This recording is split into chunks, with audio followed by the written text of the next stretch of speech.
Assalamu alaikum wa rahmatullahi wa barakatuh. To some of you and peace out to the rest of you. Black heart, black mind, black ant again. Hit the share button because the message is more important than the messenger. Listen, when mediocre tutorials and reviews, when MTR,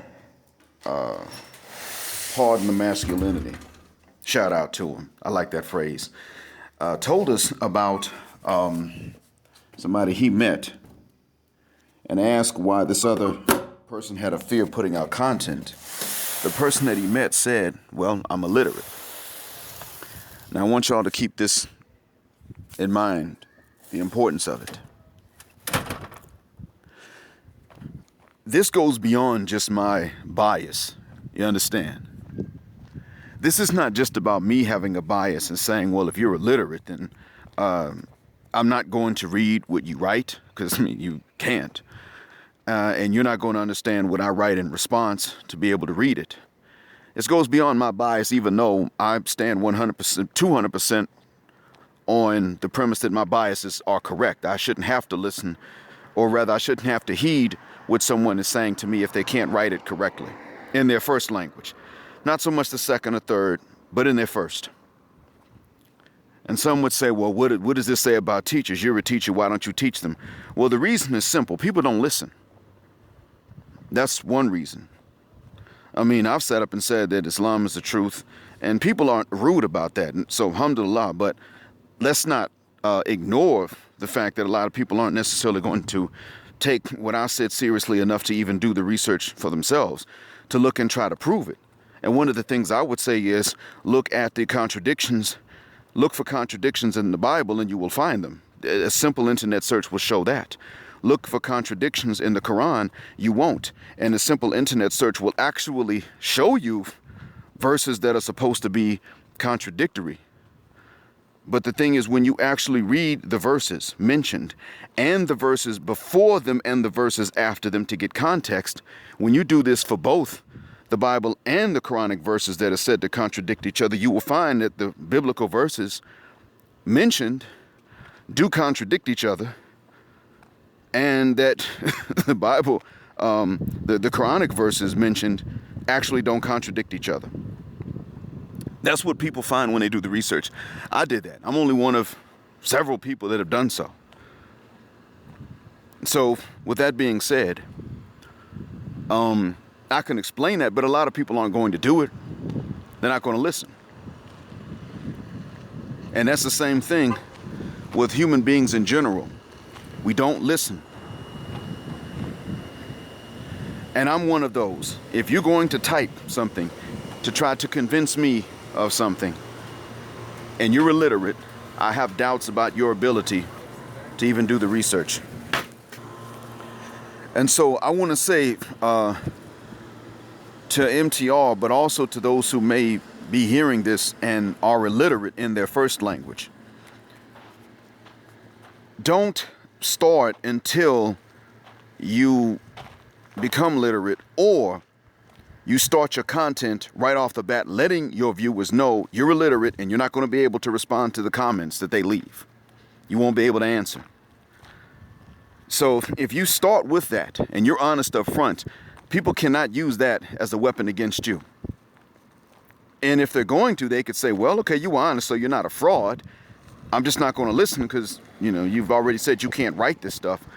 But I want this to be understood by men in the black manosphere. And I tell this to Muslims too, that get into these religious debates on their channels or on their Facebook pages, on their blogs. If you cannot write and spell properly and punctuate in your first language and differentiate between homophones and know the difference between a plural and a possessive, or a contraction and a possessive, or the difference between two contractions that may sound the same, i.e. putting them into the category of homophones, then you need to fuck the shuck up. You cannot be sitting up here trying to debate positions like this. Some say, well, you know what I meant. Well, that's a cop-out. Now, when you're a kid and you're still learning to write, or you're writing in a second or third language and you're still learning, and you say this up front, that's different. I get that. I got listeners for whom English is a second language, and that's okay. But when it is your first language and you are debating in your first language, and oftentimes it is in written form, your illiteracy is going to hold you back, and you can't blame somebody else for noticing that you're illiterate. You can't hold that against them. No, you're the one that got up without any knowledge of proper spelling. That was you. You did that, dummy. So how dare you come and get mad because somebody else noticed that you're illiterate and told you you're illiterate, or just discounted what you said. You see, I've talked about implicit bias before. Well, here's a bias that is not implicit in me, meaning it's not a subconscious bias. I'm aware of the bias, and I'm aware of why I have it. I'm aware that other people have it and that they're not aware of it. But it's not a completely wrong bias to have, though. It's not a bias against people that don't speak English as a first language, don't speak your first language as their first language. It is a bias against people. Actually, it is only a bias against people who insist on debating. They want to attack points, they want to argue, and they can't. See, look, if you're illiterate, there's going to be information in written form. You can't be illiterate in today's society and actually be very functional. When you are illiterate in today's time, that's information you can't read. You can't read the links that people may send you.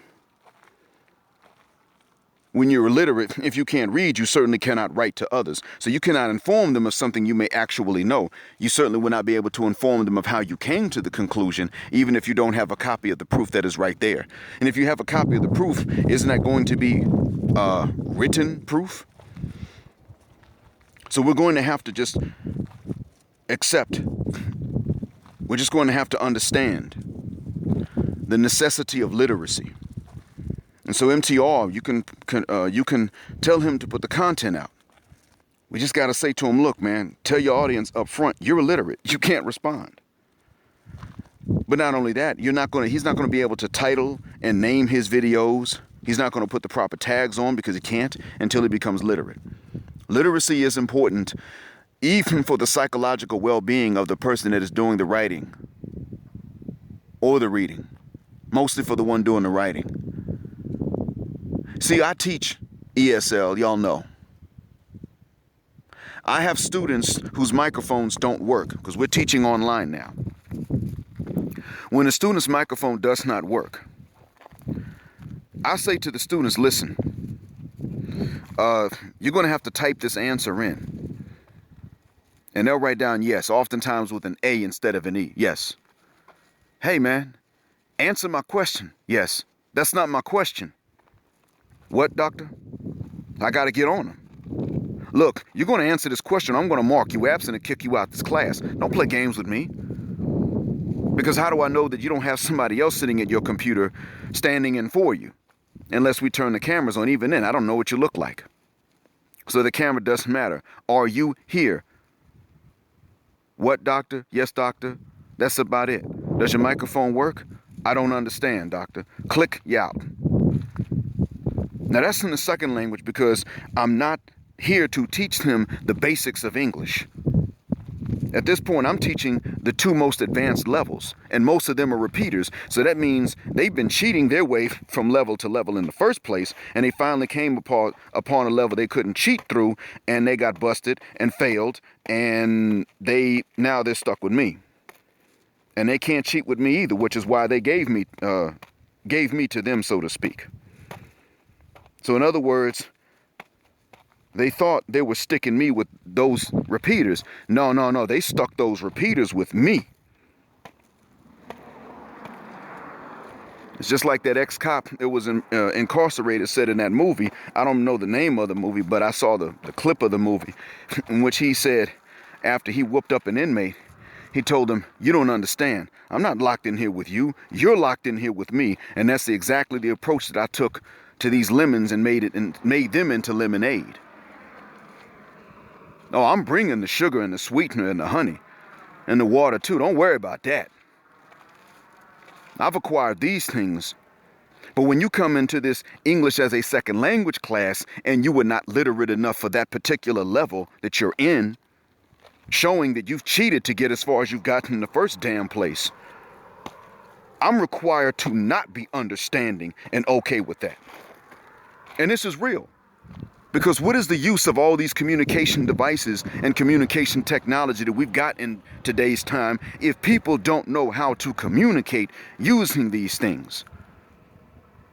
If everybody has to send voice clips all the time for WhatsApp and nobody can write, can the server handle that? Hell no. And if people can't write correctly, then does it even serve the purpose? Hell no, it doesn't. There's another thing too. These things have allowed for people to communicate across countries. Now let's say that you are communicating, but somebody has to use Google Translate to understand what you've written. You have to be able to write correctly in your own language for Google Translate to work and kick it out correctly in their language, because Google Translate is not designed for stupid illiterate furthermuckers.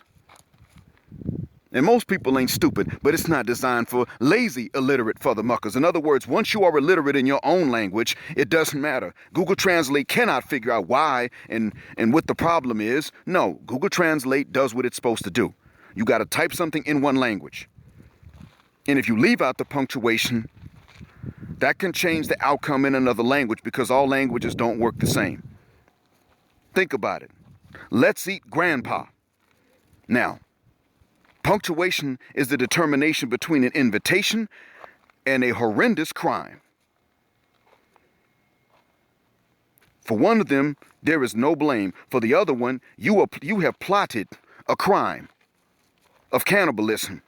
You have conspired to cannibalize somebody.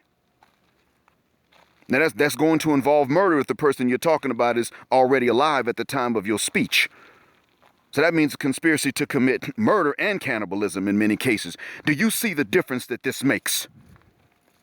And there are languages in which you may have to put the pronoun along with the name in order to determine the difference between you talking to someone and making an invitation versus telling somebody else, let's eat him. That may be the case. I've seen how languages differ and how people translating directly from one to the other without learning the rules of grammar can mess up what they're trying to say. And that's okay in the beginning stages. But I'm sorry, people's illiteracy in their own first languages is ruining communication. And let's call it what it is. We already got a problem with the ability to learn from each other, because we always overtalk each other. You saw this in the debates. Two native English speakers in the presidential debates, and it is a crap show. And I'm not even watching it. I know it's a crap show from listening to you all describe it. Or watching you all describe it just on Facebook. Forget the other forms of social media. Cats my age are on Facebook. Just from Facebook alone, I'm learning, oh my God. So they're over talking each other, slurring speech, things like that. And we already know Trump's illiterate. So I'm sorry, but you know what? We need to be more snobbish actually about this. Because that's part of the Malcolm X standard of reform that our community is going to need in order to determine who really means well and who doesn't. Because conflict is oftentimes prevented by good communication. But most people nowadays don't know how to communicate and don't want to know. And at times I'm like that too. Pretty much. At times we all got to get gangster about certain things, because people will come with excuses and never results if you let them. If you reward excuses, everybody's going to bring you excuses and never any results. Like what happens with my students. If I'm willing to mark them present because somebody died and they had to go to the funeral prayer, and or the system wouldn't work and wouldn't let them log in, and I'm always willing to accept these excuses, guess what? I have an empty classroom. And that's going to be noticed. Why do you have an empty classroom, but you don't have absences? Because I'm willing to take excuses instead of results. And they're going to catch that. That's the problem. I get that. I understand it. So we're just going to have to be honest with each other about this. Yes, we have biases based on literacy, and we don't owe anybody any apologies for that. You write stupid as hell, and people discount what you got to say, even if it is correct. That is partially the fault of the writer. And the one reading and discounting it may or may not be at fault, depending on their ability to comprehend gibberish. Sorry, you typing in all caps, you a dummy. They got one guy got the nerve to try to tell us that women are at war with us without telling us outright that they're at war, but he's telling us the tactics of war that they're using, and then telling us we should be okay with that and we should just man up and work on our dom game so that they don't feel tempted to do this dumb stuff to us. He got the nerve to tell us stuff like this. Ask him to write it out, because he wrote a post talking about his career and how it built manhood. It didn't build literacy. And some would say, well, don't you think manhood's more important than literacy? What's with this either or stuff that we have? That's the mindset of a people who have been forced into limited resources, and that's either or is only for when you have limited resources, and you must choose either or. There's no other time that either or type thinking is okay. What's wrong with both? If he's a man, then why not meet that Malcolm X standard of reform and learn some damn literacy in the first language you picked up from your parents? Basic literacy. It's just basic literacy. You don't capitalize the first letter of every word. You capitalize the first letter of formal names, geographic names, and the first letters of sentences. And the pronoun I in English. And now in some other languages you don't. But see, this is understood. Well, this is basic stuff we learn. I can tell by his writing that he was too cool for school when he was younger. That's what I can tell by looking. Okay, when they were teaching these things, he was too cool to actually listen to what the teacher was saying, practice it, and repeat it a few times so that it became a part of him. I know this right off the bat. I don't have to think about it. I don't have to go back and look through time. I can look back through time based on his writing. That was his attitude. Because he grew up in a country in which primary school education is free and even mandatory. That's nigger literacy, and that's the same thing as illiteracy. And we don't need that. And we don't need excuses for it either. Pick up a damn book, a dictionary, some basic grammar. Hell, pay attention when you're young, when you're a kid. And don't make your mom have to whoop your behind for you to learn basic things like that. But no, we're going to have to stress the importance of literacy. And that's part of why I said that that's got to be the Malcolm X standard of reform to determine who's actually an ex-Pookie or an ex-Ray Ray. In other words, I wouldn't even say Pookie or Ray Ray, but who's an ex-idness? How do you separate the former idness from the still idness? Because see, reform is not just you stop doing dirt in the streets and then you tell others to stop doing dirt in the streets by talking about the dirt you did in the streets. That's not what reform is, and that's not how you preach reform. We got a lot of Muslims in the UK make that mistake.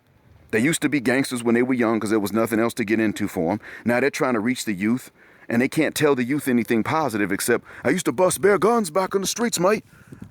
I was roadman. And so when the youth is saying, okay, well, look, what do we do about our financial problems and, learning our religion? I used to bust bare guns, mate. Gangster. Okay, see, you need to fit the guck up out my face with that. And in case some of y'all don't know, mate is used both in England and in Australia, so I'm not confusing those nationalities. But see, that literacy is important, and it's going to have to be part of the standard by which we determine. And even if somebody doesn't know where to go to learn these things, okay, then they can ask, and that's okay. And we can help them look. But someone must be willing to address that if they're going to be a former idness, an ex-idness.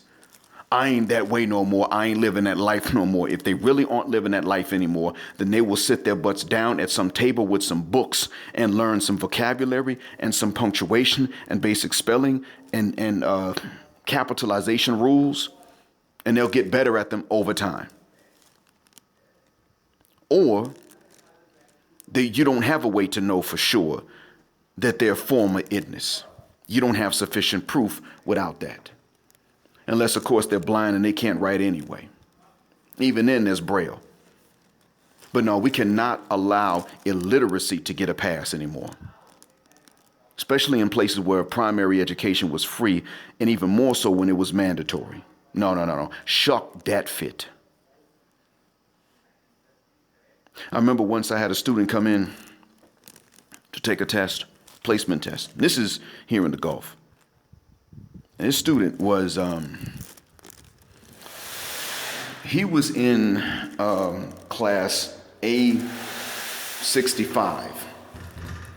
I was testing or supervising the test for E56.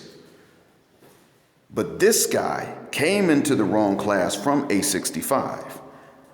And when I got to his turn to sign the attendance sheet, his name wasn't on it for him to sign next to it anyway. And I said, man, you're not in this section. Yes, I am. And I said to him, you're not in it. Sir, what is your section? And he pointed at the class and he said A65. And I looked at the board where I had written E56 and I said to him, that's not this section. Yes, it is. Look, it's the same thing. And I was like, no, dummy, A and E aren't the same, and 56 and 65 are opposites, bro. You screwed up. You came to the wrong section. That's not our fault. It's yours. You did this. He still was in trouble. He was not given the pass, and he was not given extra time to finish his test in the right section and in the right classroom. He just had to deal with the consequences because it was his fault, not anyone else's. And that's in his second language. That's how the system works. So how do you think we're supposed to judge each other when we're illiterate in our own first language? I hope that this message helps and that one day it will no longer be necessary. Thanks for listening. Black heart, black mind, black out. Assalamu alaikum.